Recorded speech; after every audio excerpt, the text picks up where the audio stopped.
اس کا ذکر کرتے ہیں سورہ انبیاء میں سورہ نمبر 21 آیت نمبر 30 میں. اولم یر الذین کفروا ان السماوات والارض کانت رتقا ففتقناہما، کہ وہ کافر لوگ نہیں جانتے کہ یہ فلک، یہ آسمان اور یہ دھرتی ایک تھی اور ہم نے انہیں چھٹا کیا. تو یہ جو بگ بینگ آج سائنٹسٹ نے ڈسکور کیے کہ کائنات کیسے وجود میں آئے، ابھی 30-40 سال پہلے انہوں نے اس کا علم حاصل کیا. الحمدللہ ثم الحمدللہ، اللہ سبحانہ و تعالیٰ اس کا ذکر 1400 سال پہلے قرآن مجید میں کرتے ہیں. اور ایسے کئی آیت ہیں ایسٹرونومی کے بارے میں. ہم پہلے یہ نہیں جانتے تھے کہ دنیا گول ہے، پہلے ہم سمجھتے دنیا چپٹی ہے. ابھی ہمیں پتا چلا 300-400 سال پہلے کہ دنیا گول ہے. اللہ تعالیٰ فرماتے سورہ نازیات میں سورہ نمبر 79 آیت نمبر 30 میں وَأَرْضَ بَعْدَ ذَلِكَ دَحَاهَا، اور اس کے بعد ہم نے دنیا بیدے کی شکل میں بنائی. دہا کے ایک معنی ہے کہ پھیلی ہوئی اور دنیا پھیلی ہوئی ہے، اور دوسری معنی ہے کہ بیدے کی شکل. یہ دہا عربی لفظ دھویا سے آتا ہے، اور ہم جانتے ہیں کہ دنیا گول بال کی طرح پوری طریقے سے گول نہیں ہے، وہ جیوسفیریکل ہے، مطلب پول سے اوپر اور نیچے سے چپٹی ہے. انگلش میں کہتے ہیں جیوسفیریکل. اور جب آپ دیکھیں گے انڈا، اور یہ دھویا جو لفظ ہے وہ عام انڈا نہیں ہے، خصوصاً آسٹرچ کا ایگ ہے، شتل مرغ آسٹرچ اس کا انڈا. اور اگر شتل مرغ کا انڈا دیکھیں گے آپ، وہ بالکل دنیا کی طرح ہے، گول لیکن اوپر اور نیچے سے چپٹا. تو اللہ سبحانہ و تعالیٰ اس دنیا کا شیپ 1400 سال پہلے کہتے ہیں، جو ہم ابھی 200-300 سال پہلے جانتے. پہلے ہم سمجھتے تھے چاند کی روشنی خود کی ہے، ابھی کچھ چند عرصے پہلے 100 سال 200 سال 300 سال پہلے پتا چلا کہ چاند کی روشنی خود کی نہیں. اللہ تعالیٰ فرماتے سورہ فرقان میں سورہ نمبر 25 آیت نمبر 61 کہ سورج کی روشنی جو ہے وہ خود کی ہے، یہ چاند کی روشنی ہے وہ خود کی نہیں ہے، وہ بوروڈ ہے، کسی سے لی گئی ہے. اور آج ہم جانتے ہیں یہ چاندنی جو ہے وہ سورج کی روشنی چاند پہ گر کے آتی ہے، چاند کی خود کی روشنی نہیں ہے. تو اس طریقے سے کئی آیتیں قرآن مجید میں جو فلک اور آسمان اور ایسٹرونومی کے بارے میں ذکر کرتی ہے. آپ میری کیسٹ سن سکتے ہیں قرآن ماڈرن سائنس. ان کا اگلا سوال تھا کہ یہ معراج کیا ہے. معراج کا ذکر ہے سورہ اسراء میں سورہ نمبر 17 آیت نمبر 1 میں کہ ہم نے محمد صلی اللہ علیہ وسلم کو مسجد حرم سے مسجد اقصی لے گئے. اور یہ معراج کا ذکر ہے کہ کس طریقے سے وہ آسمان پہ جاتے. یہ ایک معجزہ ہے. سائنس اتنی ترقی نہیں کر چکی ہے کہ سب کچھ کہہ سکتی ہے.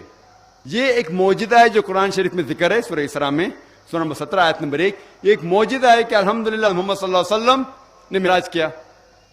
سائنس ہر چیز کے بارے میں علم نہیں رکھتی. سائنس کو یہ بھی نہیں علم ہے کہ جنت ہے جہنم ہے. سائنس کو یہ بھی نہیں علم ہے کہ جن ہے یا فرشتے. لیکن سائنس یہ بھی نہیں کہہ سکتی کہ جن نہیں ہے، فرشتے نہیں ہیں، جنت نہیں ہے، جہنم نہیں ہے. تو میں کہتا ہوں جو بھی کچھ قرآن مجید میں لکھا ہوا ہے 80% سائنس نے اسے تحقیق کر کے کہہ دیا 100% صحیح ہے. 80% جو قرآن شریف میں سائنس کے بارے میں ذکر ہے اسے سائنٹسٹ کہتے ہیں کہ 100% صحیح ہے. 20% ایمبیگوس ہے، ہمیں نہیں پتا، صحیح بھی ہو سکتا ہے غلط بھی ہو سکتا ہے. سائنس اتنی ایڈوانس اتنے اونچائی پہ نہیں پہنچی کہ باقی چیز کے بارے میں کہہ سکتی. تو میں کہتا ہوں کہ اگر 80% پتا ہے کہ 100% صحیح ہے اور 20% ہمیں پتا نہیں، تو میرا علم کہتا ہے کہ یہ 20% بھی انشاءاللہ صحیح ہوگا. تو یہ معراج بھی اسی 20% میں آتا ہے. انشاءاللہ 50 سال بعد 100 سال بعد 200 سال بعد سائنس اور ترقی کریں گی اور یہ بھی قبول کریں گی کہ معراج ہوا، یہ بھی قبول کریں گے جن ہے، فرشتے ہیں، جہنم ہے، دوزخ ہے. Third question is, we know through Quran and Ahadith that the sacred books of the religions other than Islam have been distorted or changed. But as the non-Muslims do not believe in Quran and Ahadith, how can we convince and motivate them that your sacred books have been distorted or changed? Is there any evidence of change in their sacred books? We know through Quran and Hadith that the sacred books of the religions other than Islam have been distorted or changed. But as the non-Muslims do not believe in the Quran and Hadith, how can we convince and motivate them that your sacred books have been distorted or changed? Is there any evidence of change in the sacred books? What is the easy way to invite them and convince them with thanks? یہ ایک بہت اچھا سوال ہے کہ ہم جانتے ہیں کہ قرآن شریف میں ذکر ہے کیا قرآن کے علاوہ اور بھی اللہ تعالیٰ نے کتابیں نازل کی. ہمیں یقین ہے قرآن اور حدیث پہ. غیر مسلمان کو یقین ہے. کس طریقے سے ہم انہیں بتا سکتے کہ ہماری کتاب صحیح ہے ان کی غلط ہے؟ ہر دور میں ہر زمانے میں کچھ چیز ثابت کرنے کے لیے ایک دور ہوتا ہے. مثال کے طور پہ پہلے دور تھا معجزہ کا، معجزہ، اور الحمدللہ قرآن ثابت کر چکا ہے کہ اللہ کی کتاب ہے، کیونکہ سارے جہاں میں سب سے بہترین معجزہ ہے قرآن شریف. اس کے بعد دور آیا لٹریچر اینڈ پوئٹری کا. اردو میں کیا کہتے ہیں؟ لٹریچر اینڈ پوئٹری، شعر شاعری کا دور. اس ٹائم اونچائی پہ تھے جب قرآن نازل ہوا. اس ٹائم عرب سب سے اونچائی پہ تھے عربی زبان میں. زبان کا دور تھا شعر اور شاعری کا. الحمدللہ ثم الحمدللہ مسلمان اور غیر مسلمان دونوں جو بھی عربی جانتے وہ تسلیم کرتے کہ قرآن مجید سارے دنیا میں سب سے بہترین کتاب ہے عربی زبان میں. لیکن آج شعر شاعری کا دور نہیں. اگر میں کہوں گا شعر شاعری کے زبان میں کہ دنیا چپٹی ہے، کیا آپ مان لیں گے؟ نہیں مانیں گے، کیونکہ آج شعر شاعری کا دور نہیں. آج دور ہے سائنس اور ٹیکنالوجی کا. تو اگر ہم یہ سائنس اور ٹیکنالوجی کمپیئر کریں گے قرآن اور باقی مذہب کی کتابوں سے تو پتا چلے گا کون سی کتاب حق ہے اور کون سی باطل ہے. اللہ تعالیٰ فرماتے سورہ رعد میں سورہ نمبر 13 آیت نمبر 38 میں اجلن کتاب میں ہر دور میں اللہ تعالیٰ نے ایک کتاب نازل کی. ہر دور میں ایک کتاب نازل کی. نام سے ہمیں 4 کتاب کا علم ہے: توراہ، زبور، انجیل اور قرآن. لیکن اس کے علاوہ کئی کتابیں نازل کی گئی تھی. لیکن اللہ تعالیٰ یہ بھی فرماتا ہے سورہ بقرہ میں سورہ نمبر 2 آیت نمبر 79 میں فَوَيْلٌ لِّلَّذِينَ يَكْتُبُونَ الْكِتَابَ بِأَيْدِيهِمْ ثُمَّ يَقُولُونَ هَٰذَا مِنْ عِندِ اللَّهِ لِيَشْتَرُوا بِهِ ثَمَنًا قَلِيلًا فَوَيْلٌ لَّهُم مِّمَّا كَتَبَتْ أَيْدِيهِمْ وَوَيْلٌ لَّهُم مِّمَّا يَكْسِبُونَ. لعنت ہے وہ لوگوں پہ جو لوگ کتاب اپنے ہاتھ سے لکھتے ہیں اور کہتے ہیں کہ یہ اللہ کی کتاب ہے. لعنت ہے وہ لوگ پہ جو لکھتے ہیں، لعنت ہے ان پہ جو کماتے ہیں، اور ان سب پہ لعنت ہے. اللہ تعالیٰ فرماتے ہیں کہ لوگ اپنے ہاتھ سے کتاب لکھتے ہیں اور کہتے ہیں کہ اللہ کی کتاب ہے. اللہ تعالیٰ یہ بھی فرماتے سورہ بقرہ میں سورہ نمبر 2 آیت نمبر 111 میں قُلْ هَاتُوا بُرْهَانَكُمْ إِن كُنتُمْ صَادِقِينَ. آپ اپنا ثبوت پیش کرو اگر آپ سچے ہیں. کوئی بھی کہتا ہے کہ اللہ کی کتاب ہے تو آپ ان سے کہیے قُلْ هَاتُوا بُرْهَانَكُمْ. آپ اپنا ثبوت پیش کرو اگر آپ سچے ہیں. تو آپ اگر کمپیئر کریں گے قرآن مجید اور سائنس کو، آج سائنس کا دور ہے، تو الحمدللہ ثم الحمدللہ قرآن مجید میں ایک بھی آیت ایسی نہیں ملیں گے آپ کو جو اسٹیبلش سائنس کو ٹکراتی ہے. میں سائنس سے قرآن مجید کو ثابت نہیں کرنا چاہتا ہوں. قرآن مجید سائنس سے اور اوپر ہے.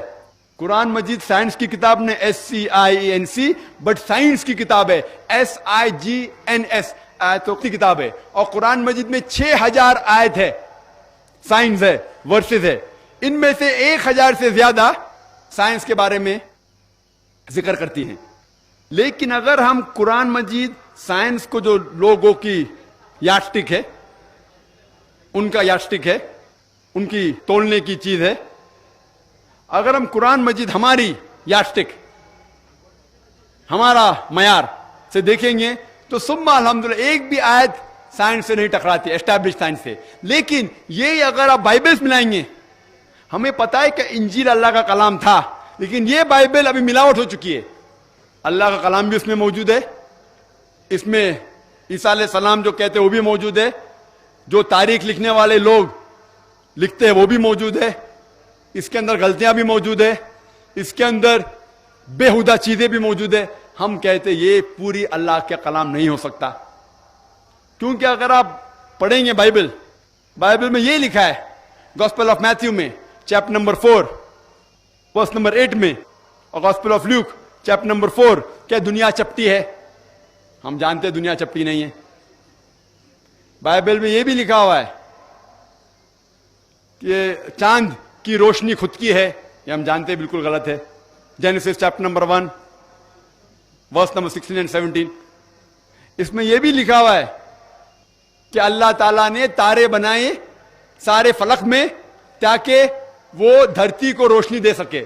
ہم یہ جانتے ہیں کہ آج فلک کے اندر